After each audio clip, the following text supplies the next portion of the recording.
Al-Imam Al-Ghazali radhiyallahu anhu, beliau menjelaskan minimal kalau orang sombong nanti akan terjadi 4 perkara. Dalam kitab Minhajul Abidin halaman 35, Imam Ghazali mengatakan wa ammal kibru fa innahu al-khaslatul muhlikah. Sombong ini adalah kelakuan yang mencelakakan, ya, yang membinasakan, yang merusak, roksan, ya, sama sekali. Di antara kelakuan yang akan membinasakan pelakunya adalah kesombongan. Ama tasma'u qaulahu ta'ala, apakah kamu tidak mendengar firman Allah Ta'ala, aba wastakbara wa kana minal kafirin. Aba, iblis ini awalnya aba, nolak terhadap perintah Allah, tidak tunduk taat terhadap perintah Allah. Dia tolak perintah Allah, mentah-mentah tolak, nggak mau. Dilutin perintah sujud, nggak mau. Aba, awalnya itu aba, menolak. Wastakbara, dan dia sombong, menampakkan kesombongannya. Ya, menampakkan kesombongannya. Lalu dia katakan ana khairun minhu, ya Allah, aku lebih baik daripada Adam. Nah itu sombong. Akhirnya apa yang terjadi?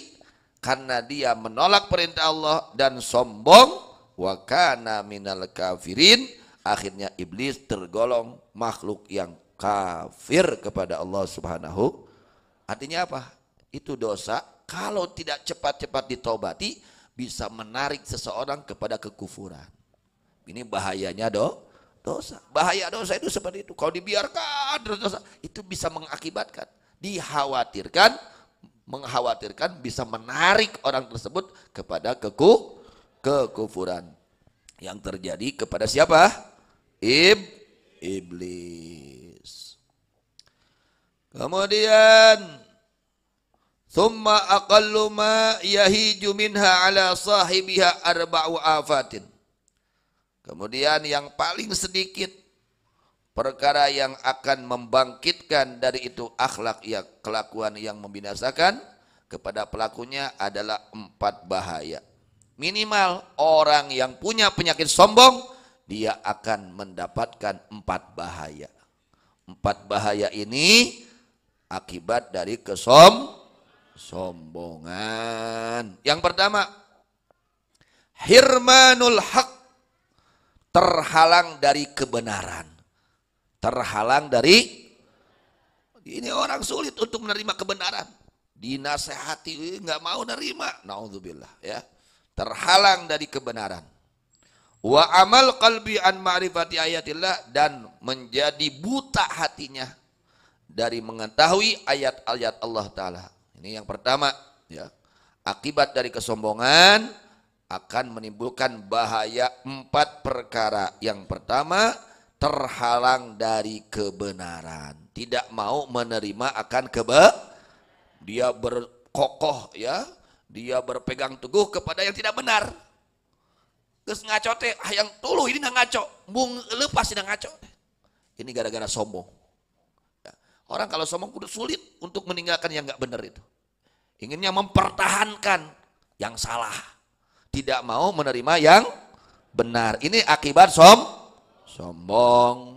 Lalu hatinya menjadi gelap, hatinya menjadi buta, tidak mengetahui ayat-ayat Allah. Bahayanya, ya, bahayanya dosa sudah tidak terlihat, sudah buta. Jelma lolong kumaha sih? Sok sanajan eta panon poe, caangna jam 12 siang, caang ada poek. Panon poe jam 12 siang, caang ada. Dia sulit untuk meninggalkan dosa-dosa yang ia lakukan. Ia mempertahankan kesalahan-kesalahan, perbuatan-perbuatan yang salah, tidak mau meninggalkan, bahkan tidak menyesali atas dosa yang ia lakukan. Tidak ada penyesalan. Iblis itu nggak menyesal. Dia melakukan maksiat tidak menyesal. Akibatnya celaka selama-lamanya. Itu yang pertama, terhalangnya kebenaran dan menjadikan butanya hati dari mengetahui ayat-ayat Allah. Padahal ayat Allah menjelaskan bahayanya maksiat, bahaya. Dia nggak lihat, dia namanya nggak kelihatan, kelihatan. Kalau jelema lolong, panggih jeung lombang dan teka tingali atuh.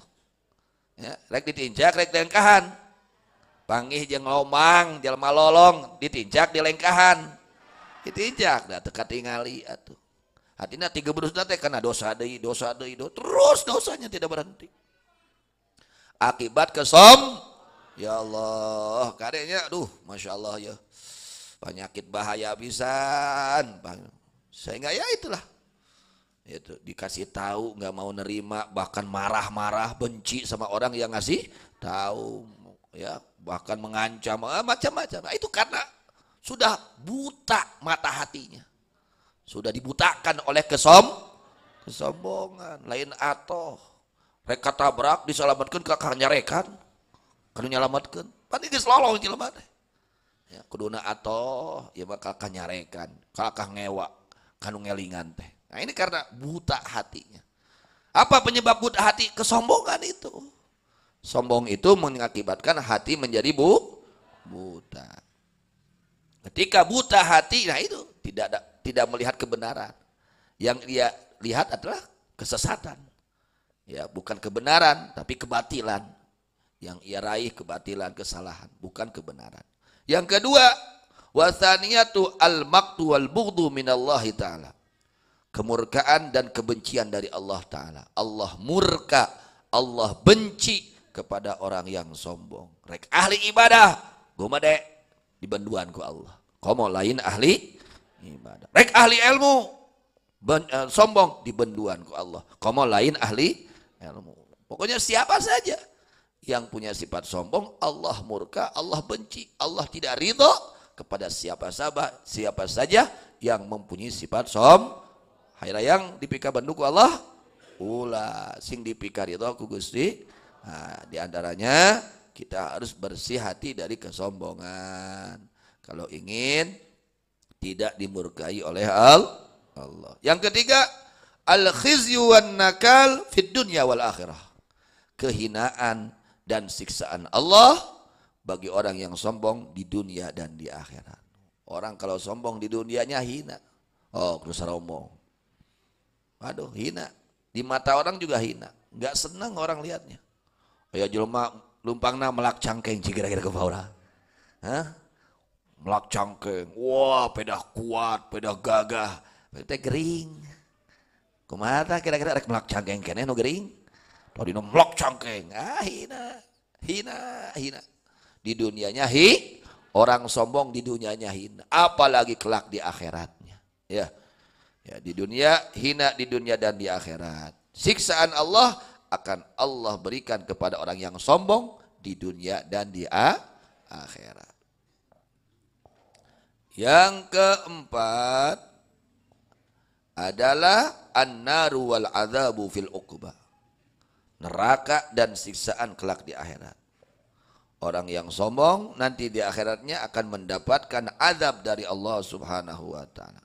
Akan dimasukkan ke dalam api nerakanya Allah. Itu minimal. Orang kalau punya sifat sombong, dikhawatirkan 4 perkara ini, bahaya ini akan menimpahnya. Yang pertama, terhalang dari kebenaran dan buta hatinya. Kedua, mendapatkan murka dan kebencian dari Allah. Ketiga, mendapatkan kehinaan dan siksaan dari Allah di dunia dan di akhirat. Yang keempat, dimasukkan ke dalam neraka Allah dan siksaan Allah kelak di akhiratnya. Naon untung na gumede. Daya untung na cilaka. Di dunia na geus bakal cilaka, komo ke di akhiratna.